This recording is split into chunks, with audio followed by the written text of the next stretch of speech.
আমেরিকাতে মানুষের জীবন ব্যবস্থার ধরন, একজন মানুষ যদি মান্থলি আপনার $3000 ইনকাম করে, সো $3000 সে যখন তার নিজ দেশের মুদ্রার সাথে কনভার্ট করে, তখন সে ভাবে যে সে তো অনেক টাকা কামাইতেছে, সে তো অনেক টাকা আয় করতেছে।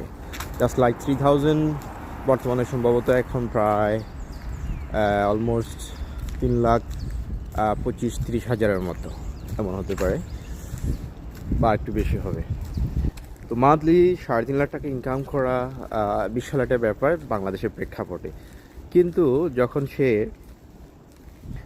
মাস শেষে যখন সে দেখতে পায় যে তাকে বাসা ভাড়া দিতে হচ্ছে, সে যদি একটা সিঙ্গেল ফ্যামিলির একটা বাসা নেয়, তাকে বাসা ভাড়া দিতে হচ্ছে মিনিমাম $1,800, $1,800 মতো। তাও কিন্তু খুব একটা বড় বাসা পাবে না। প্লাস তার খাওয়া খরচ আছে, স্কুলে বা খরচ একটা খুব একটা নেই, বাচ্চা কাচ্চারা এক্সট্রা কিছু খরচ থাকে বাচ্চাদের, শপিং টপিং সহ অনেক কিছু। তো আপনার মোবাইল খরচ আছে, পাশাপাশি দেখা যাচ্ছে যাতায়াত খরচ আছে। তো মান্থ শেষে দেখা যাচ্ছে যে যদি হিসাব করে চলে, তাহলে হয়তো বা খুব জোরে হয়তো বা সামান্য কিছু টাকা হয়তো বা সেভিংসে থাকতে পারে। আর যদি হিসাব করে না চলে, তাহলে তাকে আরও অন্যদের কাছ থেকে দাঁড় করে চলতে হয়। তো সেক্ষেত্রে এটা হলো অ্যাকচুয়ালি আমেরিকার জীবন ব্যবস্থা। এখানে ভালো থাকতে হলে আপনাকে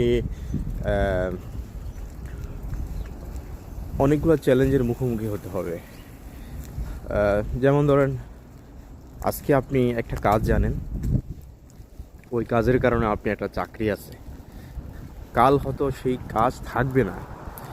তখন মার্কেটে আপনি দেখতে পাবেন যে যে আপনার ওই কাজের চাহিদা কমে গেছে, অথবা বিভিন্ন জায়গায় এটা ফুল আছে, এটার আর দরকার হচ্ছে না আপনার ওই প্রেশার কাজটা।